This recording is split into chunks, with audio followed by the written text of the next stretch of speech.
ঈদের ছুটিতে ঘরমুখো মানুষের ঢল নামবে দেশের উত্তরাঞ্চলের সড়কপথে। তবে এবার সেই যাত্রা আগের যে কোনো সময়ের চেয়ে অনেকটাই স্বস্তিদায়ক হবে বলে আশা করা হচ্ছে। টাঙ্গাইল জেলার এলেঙ্গা থেকে রংপুরের মডার্ন মোড় পর্যন্ত ঢাকা রংপুর মহাসড়কের ১৯০ কিলোমিটার দীর্ঘ অংশে ৬ লেনে উন্নতিকরণে কাজ চলমান রয়েছে শাসেক ২ প্রকল্পের আওতায়। ইতোমধ্যে মূল ৪ লেনের কাজ প্রায় শেষ, ফলে যান চলাচল এখন অনেকটা নির্বিঘ্ন। আস্তে ছোট থাকতে অনেক যানজট ছিল, অ্যাক্সিডেন্ট দুর্ঘটনা বেশি হয়েছিল। এখন অ্যাক্সিডেন্ট কম হইতেছে, অ্যাক্সিডেন্ট হয় না, এখন অনেক কম। আগের থেকে কষ্ট কম হচ্ছে, আমাদের সময়ও আগের থেকে অনেক কম লাগতেছে আমাদের। তো আমাদের গাড়ি চালাইতে কোনো প্রবলেম হচ্ছে না। আগে তো অনেক সময় লাগতো, মনে করেন যে অনেক দেখা যাচ্ছে যে ৭-৮ ঘন্টাও জামে রয়েছি আমরা। বর্তমানে এরকম কোনো নাই। বড় গাড়ি একদিক দিয়ে যাচ্ছে, আমরা একদিক দিয়ে যাচ্ছি, তার কারণেই কোনো রাস্তাঘাটে কোনো অ্যাক্সিডেন্ট হাত থেকে কমে গেছে, অনেকটাই কমছে।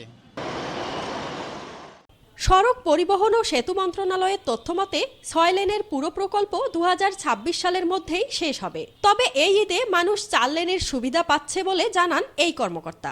কিছু কিছু অংশে যেখানে কিনা এই প্রকল্পের আন্ডারে ৬ লেন করা, সার্ভিস লেন সহ ৬ লেন করার কথা, সেই কিছু কিছু অংশে ৬ লেন কমপ্লিট হয়নি। কিন্তু ট্রাফিক পুলিশ বা হাইওয়ে পুলিশের সহায়তায় এই অংশগুলো ম্যানেজ করার মাধ্যমে আমরা আশা করছি যে ঈদ যাত্রা এবার গত কয়েক বছরের তুলনায় অনেক সুগম হবে। এই উন্নয়ন শুধু ঈদের যাত্রাই নয়, বরং উত্তরাঞ্চলের অর্থনীতি, স্বাস্থ্যসেবা ও পরিবহনে বড় ইতিবাচক পরিবর্তন আনবে বলেই মনে করছেন সংশ্লিষ্টরা। ৪ লেনের মাধ্যমে টাঙ্গাইলের এলেঙ্গা থেকে রংপুরের মডার্ন মোড় পর্যন্ত মানুষ অত্যন্ত স্বচ্ছন্দে চলাচল করতে পারবে এবং এর মাধ্যমে দুর্ঘটনা যেভাবে হ্রাস পাবে এবং এখানে রংপুর উত্তরাঞ্চলের অর্থনৈতিক এবং আর্থসামাজিক প্রেক্ষাপটে অনেক পরিবর্তন আসবে। এবং এটা যেহেতু একটি আইটি বেস সড়ক, এর মাধ্যমে কোথাও কোনো দুর্ঘটনা ঘটলে বা কোনো সমস্যার সৃষ্টি হলে আমাদের রেসপন্স টিম সেটা ডিটেক্ট করে তাদেরকে সহায়তা করতে পারবে। এলেঙ্গা থেকে রংপুর পর্যন্ত ১৯০ কিলোমিটার ৪ লেন মহাসড়ক খুলে দেয়ায় বদলে যাচ্ছে উত্তরাঞ্চলের যোগাযোগ ব্যবস্থা।